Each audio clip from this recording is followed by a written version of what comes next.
राजस्थान के अजमेर में ट्रेन हादसा हो गया। अजमेर के मदार रेलवे स्टेशन के पास मालगाड़ी से साबरमती एक्सप्रेस टकरा गई। टक्कर के बाद साबरमती एक्सप्रेस की 4 बोगियां पटरी से उतर गई। गनीमत ये रही कि हादसे में किसी को चोट लगने की कोई जानकारी अब तक नहीं है। तो बड़ी जानकारी, राजस्थान के अजमेर में ये ट्रेन हादसा हुआ है। जो जानकारी अब तक है कि 4 बोगियां पटरी से उतर गई, लेकिन गनीमत ये रही कि इस हादसे में किसी को कोई चोट अब तक नहीं लगी है। फिलहाल अधिकारी मौके पर मौजूद है। जांच पड़ताल की जा रही है कि आखिर यह हादसा किस वजह से हुआ। अजमेर के मदार रेलवे स्टेशन के पास बताया जा रहा है यह हादसा हुआ है। किसी के घायल होने की अब तक कोई जानकारी नहीं।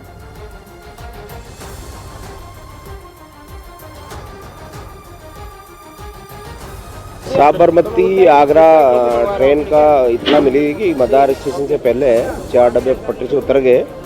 इस पे मौके पे पहुंचे और स्थिति को देखा तो कोई जनानी नहीं है और बाकी रेलवे के कर्मचारी स्टाफ सारे आए और इनकी मौके की जो भी कार्रवाई कर रहे हैं और इन 4 डब्बों को कट कर ट्रेन को दूसरी सुचारू रूप से रवाना करेंगे। बाकी कोई जनानी नहीं है।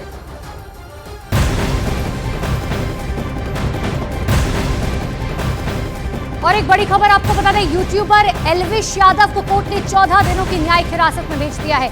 एल्विश यादव पर सांपों का जहर निकालकर उसे रेव पार्टी में पहुंचाने का संगीन आरोप लगा है। ये केस पिछले साल नवंबर में दर्ज हुआ था, लेकिन लैब में जहर की जांच चल रही थी और एल्विश यादव अब तक बचते रहे थे। अब पुलिस के हाथ सबूत लगा है। सबसे पहले एल्विश यादव को पूछताछ के लिए पुलिस ने बुलाया और फिर गिरफ्तार कर लिया। सोशल मीडिया पर अपने वीडियो से सनसनी मचाने वाले एल्विश यादव की रातें अब जेल में कटेंगी।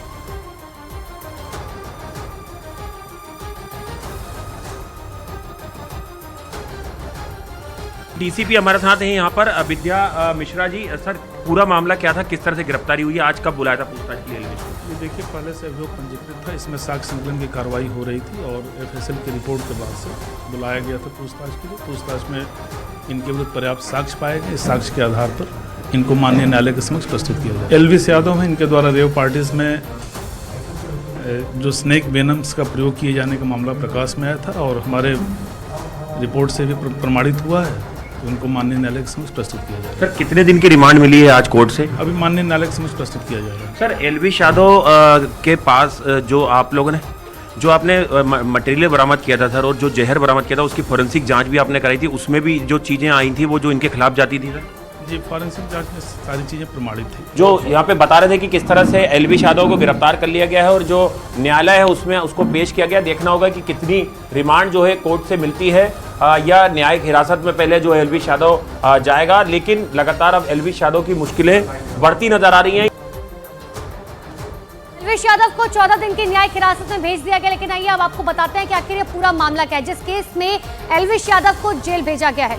देखिए, शुरुआत होती है इस पूरे मामले की 2 नवंबर 2023 के साथ, जब नोएडा के सेवरॉन बैंकेट हॉल पर पुलिस ने छापा मारा था। आप याद कीजिए, और मौके से कई लोगों को हिरासत में लिया गया था, जिसमें राहुल, टीटूनाथ, जय, करण, नारायण, रविनाथ को गिरफ्तार किया गया था। साथ ही आरोपियों के पास से 20 ml सांप का जहर और 9 सांप बरामद हुए थे। 5 कोबरा, 1 अजगर, 2 दोमुहे सांप और 1 रेड स्नेक बरामद किया गया था। 5 आरोपियों ने रेव पार्टी में जहर के इस्तेमाल होने की बात कबूली। गिरफ्तार आरोपियों ने एल्विश यादव का नाम भी लिया, जिसके बाद नोएडा के सेक्टर 49 थाने में एल्विश के खिलाफ केस दर्ज किया गया। बाद में केस को सेक्टर 20 थाने में ट्रांसफर किया गया। मामले में नोएडा पुलिस ने एल्विश यादव से पूछताछ की और पूछताछ के बाद एल्विश को गिरफ्तार किया गया और अब उन्हें 14 दिन की न्यायिक हिरासत में भेज दिया गया है।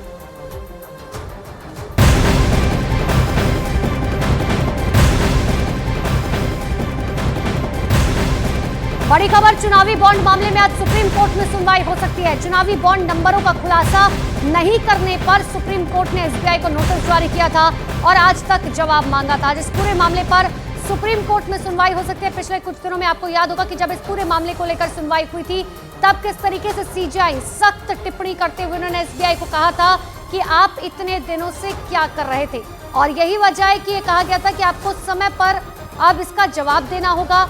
आज एसबीआई को अपना जवाब देना था और इसी को लेकर आज इस पूरे मामले को लेकर सुनवाई सुप्रीम कोर्ट में। तो ये 3 तस्वीरें आपको दिखा रहे। देखिए, बॉन्ड का डेटा जो है वो सार्वजनिक किया जा चुका है। साथ ही अब ये भी पता चल चुका है कि बॉन्ड के जरिए कौन सी पार्टी को जो है कितना चंदा दिया गया था। दूसरी तस्वीर आपको दिखा रहा है किसको कितना चंदा मिला। सबसे बड़ा सवाल ये है जिसको लेकर अब इस पूरे मामले में आज सुनवाई होनी है।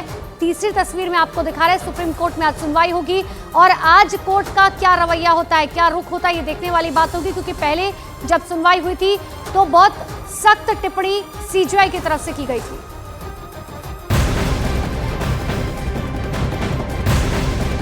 चुनाव आयोग ने चुनावी बॉन्ड से जुड़ा डेटा सार्वजनिक कर दिया है। सार्वजनिक डेटा के अनुसार कांग्रेस को 1334 करोड़, टीएमसी को 1397 करोड़ और बीजेपी को 6986 करोड़ का चंदा मिला है। वहीं डीएमके को चुनावी बॉन्ड से 656 करोड़ और समाजवादी पार्टी को 14 करोड़ मिले।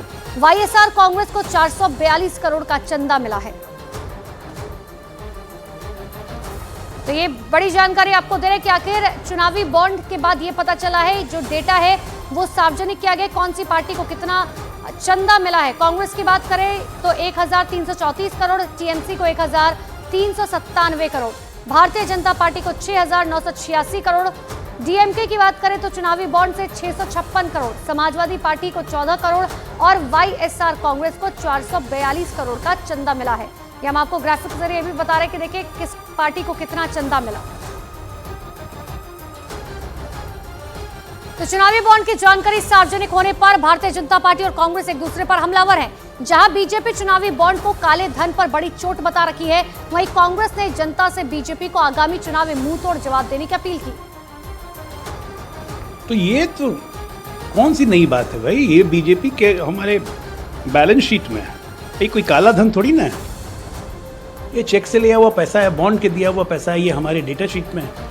सवाल तो ये उठता है कि ये इलेक्टोरल बॉन्ड के पहले चुनाव फाइनेंसिंग कैसे होती है, जरा बताए कांग्रेस पार्टी, डीएमके, टीएमके, जितनी पार्टियां हैं ये परिवारवादी, कितना पैसा आता था, कितना आता था पार्टी में, कितना जेब में, ये बताएं ना। काला धन का खेल रोकने के लिए हम इलेक्टोरल बॉन्ड लाए थे, इसमें सुधार की बहुत गुंजाइश हो सकती है। हमारी मंशा साफ थी, हमेशा मंशा साफ रहेगी। मुद्दे हैं जो लोगों की रोज़मर्रा की ज़िंदगी से जुड़े हुए हैं, महंगाई, बेरोज़गारी, और जिस तरह से इलेक्टोरल बॉन्ड के माध्यम से एक क्रोनी कैपिटलिज्म को इंस्टीट्यूशनलाइज किया गया है, इन मुद्दों को लोग अपने संज्ञान में लेंगे कि नहीं।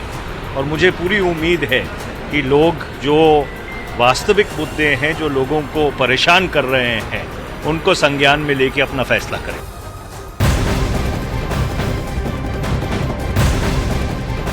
आम आदमी पार्टी के नेता और दिल्ली के पूर्व मंत्री सत्येंद्र जैन की नियमित जमानत पर सुप्रीम कोर्ट आज फैसला सुनाएगा। सत्येंद्र जैन की जमानत पर जस्टिस बेला त्रिवेदी और जस्टिस पंकज मित्तल की बेंच सुनवाई करेगी और फैसला सुनाएगी। मनी लॉन्ड्रिंग के मामले में सत्येंद्र जैन को ईडी ने मई 2022 में गिरफ्तार किया था। फिलहाल सत्येंद्र जैन स्वास्थ्य के आधार पर अंतरिम जमानत पर है।